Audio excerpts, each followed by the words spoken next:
L'UMP, ou le Mouvement pour l'Union populaire, est un parti politique dit de droite. La première question que l'on peut se poser lorsque l'on parle d'un parti politique, c'est qu'est-ce que ce parti politique? Ici, ce serait qu'est-ce que l'UMP? Dans un premier temps, nous allons étudier l'origine du parti, puis nous verrons son préambule, le sens de cette union, et enfin l'actualité du parti. À l'origine, l'UMP était un parti politique de soutien envers Jacques Chirac. Il est fondé le 23 avril 2002 à la suite du premier tour des élections présidentielles par Jacques Chirac et Alain Juppé sur le conseil de Jérôme Monod. Ce parti s'appelait tout d'abord Union pour la majorité présidentielle en signe de soutien. Mais une fois les élections terminées, ce nom n'ayant plus de raison d'être, il sera changé en Union pour le mouvement populaire. L'UMP regroupe le RPR et la démocratie libérale. Il est rejoint en 2002 par les 2/3 des députés de l'Union pour la démocratie française, abrégé UDF. C'est alors que l'UMP cherche à sa création à être un rassemblement de tendances gaullistes, centristes, libérales et conservatrices. Nous allons maintenant voir les dates principales concernant l'UMP. Son congrès fondateur eut lieu le 17 novembre 2002 au Bourget. C'est Alain Juppé qui sera désigné président du parti pour 2 ans, avec pour concurrent Nicolas Dupont-Aignan. Le 28 juin 2003 a lieu le premier conseil national du parti, pour l'élection de 30 membres du bureau politique. Le 15 novembre 2004 a lieu le début des élections du nouveau président. Les militants UMP ont une semaine pour élire leur nouveau président. Le 28 novembre 2004, victoire de Nicolas Sarkozy. Il est élu président de l'UMP face à Jean-Pierre Raffarin et Alain Juppé. Le 6 mars 2005 a lieu le 5e Conseil national, avec pour thème la campagne pour le référendum sur la Constitution européenne et le vote d'approbation du traité établissant la construction pour l'Europe. Sans oublier le vote d'une motion sur l'Europe où est réaffirmée l'opposition à l'entrée de la Turquie. Le 14 janvier 2007, l'UMP soutient à 100% la candidature de Nicolas Sarkozy aux élections présidentielles. Le 6 mai 2007, le candidat de l'UMP Nicolas Sarkozy est élu président de la République avec 53,06% des suffrages face à Ségolène Royal, Ségolène Royal étant du PS. Le 14 mai 2007, Jean-Claude Gaudin devient président par intérim de l'UMP suite à la démission de Nicolas Sarkozy. Le 25 septembre 2007, Patrick Devedjian est élu secrétaire général de l'UMP. Le 24 janvier 2009, Xavier Bertrand est élu en présence de Nicolas Sarkozy, secrétaire général du mouvement. Le 17 janvier 2010, à l'occasion des vœux décentralisés à Nice, Xavier Bertrand a présenté le nouveau site internet de l'UMP et indiqué les 3 priorités de la campagne des régionales: l'emploi, la formation et la sécurité. Le 31 août 2010, l'UMP fait sa rentrée autour des jeunes populaires. Génération engagée. Plus de 1000 jeunes se sont rassemblés pour une journée de débat et de formation. Le 17 novembre 2010, Jean-François Copé est élu secrétaire général de l'UMP. Le 15 février 2012, c'est la déclaration de candidature de Nicolas Sarkozy au présidentiel.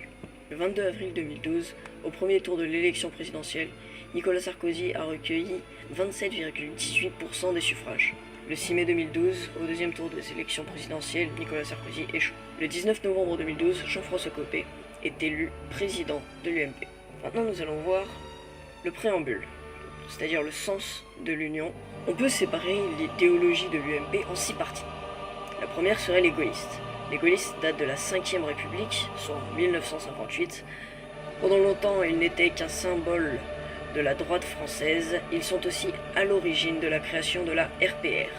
Les gaullistes sont souvent catégorisés en 4 tendances. Les néo-gaullistes, aussi appelés chiraco-villipinistes, grâce à Chirac et Villepin, sont ceux qui ont gardé du général de Gaulle la pratique du pouvoir, soit le président prend les décisions, et défendre les idées libérales.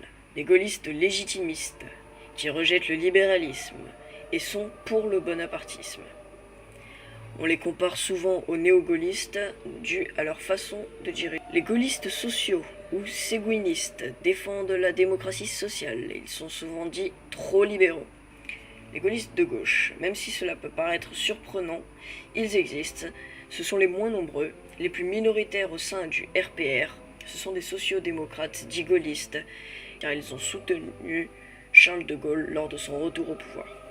Les libéraux, essentiellement issus de la démocratie libérale et venus de l'Union pour la démocratie française et du RPR, on distingue plusieurs catégories libérales.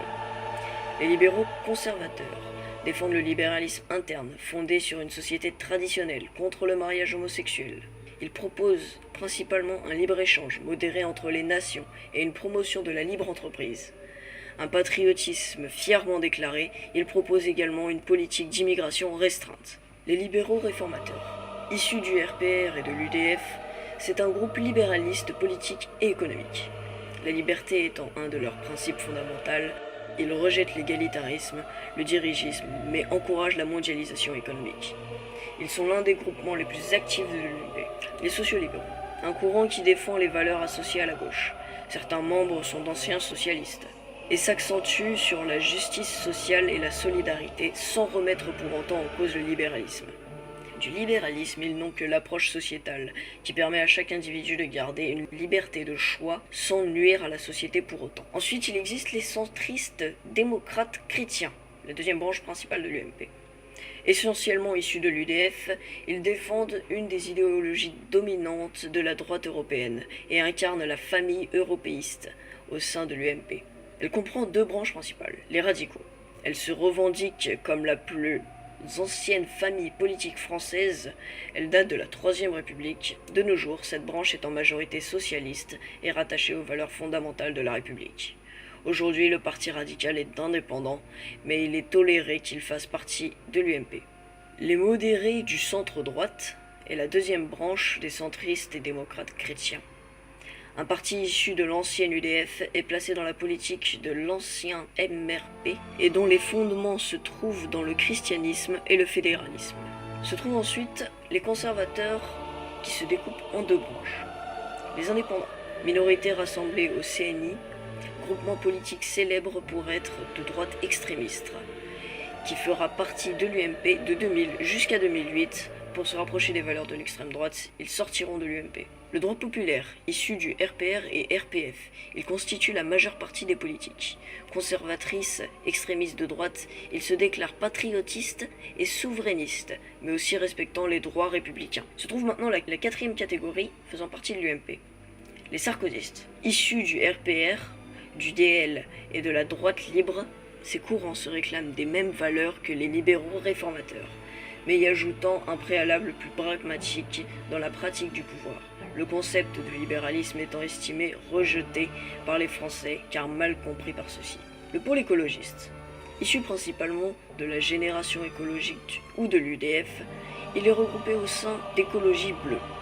Cette structure a été marginalisée par la création du Conseil de développement durable de l'UMP. Cette famille politique très minoritaire, mais à l'influence non négligeable, défend avant tout un développement durable de la société et les valeurs du mouvement écologiste. Elle rejette fortement le positionnement à gauche des Verts et considère que les grands partis doivent désormais être les premiers à porter cette exigence et se réclame volontiers d'un écologisme non idéologique.